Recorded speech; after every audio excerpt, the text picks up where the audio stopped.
একজন আমার কাছে এসে বলল, বাল্যকাল থেকে আল্লাহ আজ্জা জাল্লার সাথে তার গভীর সম্পর্ক ছিল। খুব অল্প বয়স থেকে সে আল্লাহর নিকট দোয়া করত, এমনকি কিশোরী বয়সেও তাহাজ্জুদ পড়ত, এমনকি কিশোরী বয়সেও যখনই সে আল্লাহর নিকট কিছু চাইতো আল্লাহ তাকে তা দিত। এই ব্যক্তির আসলে খুব কঠিন এক জীবন ছিল। অল্প বয়সে বাবাকে হারান, কোনো ভাই নেই, এবং খুবই একাকিত্বের জীবন কাটিয়েছেন এবং সিদ্ধান্ত নিয়েছেন সত্যিকার অর্থে আল্লাহর উপর তাওয়াক্কুল করে থাকবেন। যখন সে এভাবে বড় হতে শুরু করলো, সে দেখতে লাগলো যখনই সে আল্লাহর কাছে কিছু চাইতো আল্লাহ অলৌকিকভাবে তার সকল প্রার্থনার জবাব দিত। যখনই সে আল্লাহর কাছে কিছু চাইতো আল্লাহ কখনো তার দোয়ার জবাব না দিয়ে থাকেননি। এভাবে সে আল্লাহর উপর নির্ভরতা এবং নৈকট্য বাড়িয়ে তোলে। যখনই তার কিছু দরকার হতো সে 2 রাকাত নামাজ পড়ে আল্লাহর কাছে তা চাইতো। তো তার আসলেই আল্লাহর সাথে খুব সুন্দর একটা কানেকশন ছিল। তাহলে এখানে প্রশ্ন কোথায়? প্রশ্ন আসে এই ব্যাপারটা থেকে যে সম্প্রতি তার জীবনে সে অপ্রত্যাশিত কিছু কঠিন সমস্যার মুখোমুখি হয়। তাই সে আল্লাহর প্রতি ইবাদতের পরিমাণ আরো বাড়িয়ে দেওয়ার সিদ্ধান্ত নিল, দোয়ার পরিমাণও বাড়িয়ে দিল, কারণ তার সমস্যা বৃদ্ধি পেয়েছে। সে ভাবলো সমস্যা যেহেতু বেড়েছে তাই আল্লাহর কাছে সমাধানের জন্য দোয়ার পরিমাণও বাড়াতে হবে। তাই সে এমনটা করলো। সে এত বেশি নামাজ পড়লো, এত বেশি পরিমাণে রোজা রাখলো যে জীবনে কখনো এত রোজা রাখেনি। আল্লাহর কাছে কাকুতি মিনতি করত, কান্নাকাটি করত, যেভাবে সে পূর্বে কখনো করেনি। কিন্তু সমস্যা আরো খারাপ হতে থাকলো, পরিস্থিতির কোনো উন্নতি হচ্ছে না। তখন সে মনে মনে ভাবতে লাগলো, মনে হয় আল্লাহ আমার উপর খুশি নয়, কারণ আগে আমি দোয়া করতাম আর সব দোয়ার উত্তর পেতাম। আমার আগে তো এই সমস্যা ছিল না। যখনই আমার কিছু দরকার হতো আল্লাহর দিকে ফিরতাম আর আল্লাহ আমার সমস্যার সমাধান করে দিতেন। কিন্তু এখন আমি দোয়ার পর দোয়া করেই যাচ্ছি, আল্লাহর কাছে ভিক্ষা চেয়েই যাচ্ছি, আমার সমস্যার কোনো সমাধান হচ্ছে না, শুধু আরো খারাপ হচ্ছে। এর কারণ কি হতে পারে? তার মাথায় এই ধারণা ঘুরতে থাকলো, নিশ্চয়ই আমি ভুল কিছু করেছি। আল্লাহ আর আমার দোয়ার জবাব দিচ্ছেন না, কারণ কোনো কারণে আমি অযোগ্য হয়ে পড়েছি। আল্লাহর ভালো মানুষের তালিকায় আমি আর নেই। আমি এই খুতবা দেওয়ার সিদ্ধান্ত নিয়েছি কারণ সমাজে এই ধরনের চিন্তা খুবই কমন, যা একজন মানুষের মাথা নষ্ট করে দিতে পারে। আমরা দোয়া করি আর আমরা আশা করতে থাকি আল্লাহ আজ্জা জাল্লা আমাদের একটা উত্তর দিবেন, আল্লাহ আমাদের সমস্যা সমাধান করে দিবেন। মূলত 2 ধরনের দোয়া আছে আমাদের অধিকাংশের জন্য। আমি এমন দোয়া সম্পর্কে কথা বলছি যা আমরা নিজেদের জন্য করি। এক প্রকার দোয়া হলো আমরা আমাদের বর্তমান সমস্যা সমাধানের জন্য দোয়া করি।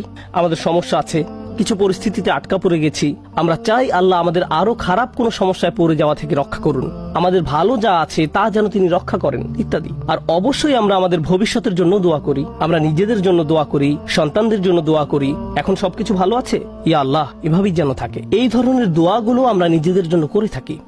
যে বিষয়টির উপর আজ গুরুত্ব আরোপ করতে চাই, আগের একটি খুতবা এটা নিয়ে আমি কথা বলেছিলাম, কিন্তু আজকের খুতবাটি কিছুটা ব্যতিক্রম। এই জন্যই আমি মরিয়ম সালামুন আলাইহাকে বাছাই করেছি।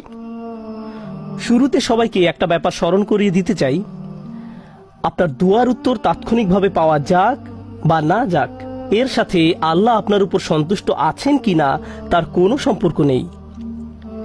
এর কোনো সম্পর্ক নেই তার সাথে। এই দুইটার মাঝে কোনো সংযোগ নেই। আর যদি কোনো সংযোগ থাকতো তাও আপনি জানতেন না। কারণটা কি? আপনারা জানেন, আমরা সবাই জানি নূহ আলাইহিস সালামের কথা, যিনি খুবই স্নেহময়ী পিতা ছিলেন। তিনি দাওয়াত দিয়েছেন 950 বছর যাবত। কল্পনা করতে পারেন? আপনাদের কি মনে হয় তিনি তার সন্তানের জন্য দোয়া করেছেন? তিনি তার স্ত্রীর জন্য দোয়া করেছেন? নাকি তাদের ব্যাপারে কোনো পরোয়া করেননি? যিনি তার জাতির জন্য এতটা যত্নশীল হতে পারেন, তারা তাকে থুতু নিক্ষেপ করেছে, অপমান করেছে, তারপরেও তিনি আবারও তাদের কাছে গিয়েছেন।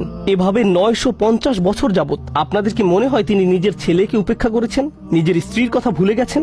তিনি তাদের জন্য বছরের পর বছর দোয়া করে গেছেন, তারা নিজেদেরকে পরিবর্তন করেনি। ব্যাপারটি কি এমন নয়? তিনি কি নিজেকে এভাবে দোষ দিয়েছেন যে মনে হয় আমার দাওয়াতটা ঠিকমতো হয়নি, তো আমার আর দোয়ার প্রতি কোনো গুরুত্ব দিচ্ছেন না? আলোচনাটা এভাবে শুরু করার কারণ হলো, ওই মানুষগুলো আমাদের চেয়ে অনেক উত্তম ছিলেন, তাদেরও একই রকম সমস্যা ছিল। এখানে এমন অনেক পিতামাতা আছেন যারা সন্তানদের জন্য প্রতিনিয়ত দোয়া করে যান, কিন্তু তারা দেখেন সন্তানরা ধর্ম ছেড়ে চলে যাচ্ছে, তারা অন্ধকার পথে হারিয়ে যাচ্ছে, আর তারা এটা নিয়ন্ত্রণ করতে পারছে না। নিয়মিত দোয়া করে যাচ্ছেন, কিন্তু দোয়ার কোনো উত্তর দেখা যাচ্ছে না। ফলে তারা হতাশ হয়ে পড়ছেন, আমি কি ভুল কিছু করেছি? আল্লাহ কেন উত্তর দিচ্ছেন না? আরে আপনি তো একা এমন পরিস্থিতিতে পড়েননি।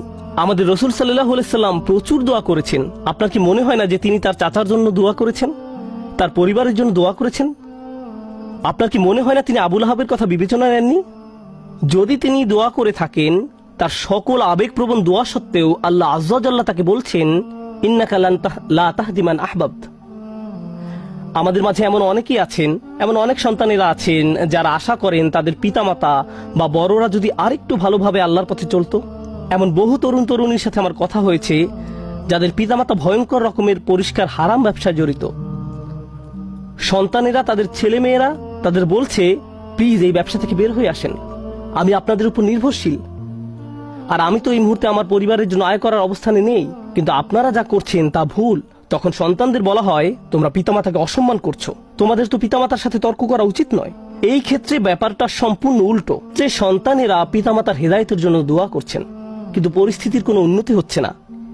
এর বাহিরেও কারো হয়তো ভয়ঙ্কর অসুস্থতা দেখা দিতে পারে, স্বাস্থ্য সংক্রান্ত চরম দুর্দশাও আসতে পারে, অথবা চাকরি খুঁজে পাচ্ছেন না, অর্থনৈতিক সমস্যায় আক্রান্ত, আর আপনি আল্লাহর কাছে দোয়া করে যাচ্ছেন, মনে মনে বলছেন, আমি তো গত বছর ইতিকাফও করেছি, আমি দোয়া করেই গেছি, সারা রাত সিজদায় পড়েছিলাম, এরপরেও আমার সমস্যা রয়ে গেছে, এরপরেও কোনো সমাধান আসেনি। সবার আগে আমি আপনাদের সবাইকে মনে করিয়ে দিতে চাই যে নবীরা, তাদের সকলেই, আমাদের বহুকাল পূর্বে যারা এসেছিলেন, আল্লাহ অনবরত তাদের দুয়ার কথা কোরআনে উল্লেখ করেছেন, তাদের সমস্যাগুলোর কথাও কোরআনে বারবার উল্লেখ করেছেন। আপনাদের কি মনে হয় না ইয়াকুব আলাইহিস সালাম, যিনি 12 জন সন্তানের পিতা ছিলেন, তিনি তার সব সন্তানের জন্য দোয়া করেছেন? বিশেষ করে ইউসুফ আলাইহিস সালামের জন্য, যখন তিনি ইউসুফকে হারিয়ে ফেলেন, আপনাদের কি মনে হয় না তিনি ইউসুফ আলাইহিস সালামের নিরাপত্তার জন্য দোয়া করেছেন, তিনি যেন তার সুন্দর সন্তানকে আবার দেখতে পান? আমরা জানি তিনি এত বেশি কেঁদেছিলেন যে দৃষ্টিশক্তি হারিয়ে ফেলেছিলেন, অবিয়াদ্দাত আইনাহু, এবং দুঃখে তার চক্ষুদয় সাদা হয়ে গেল।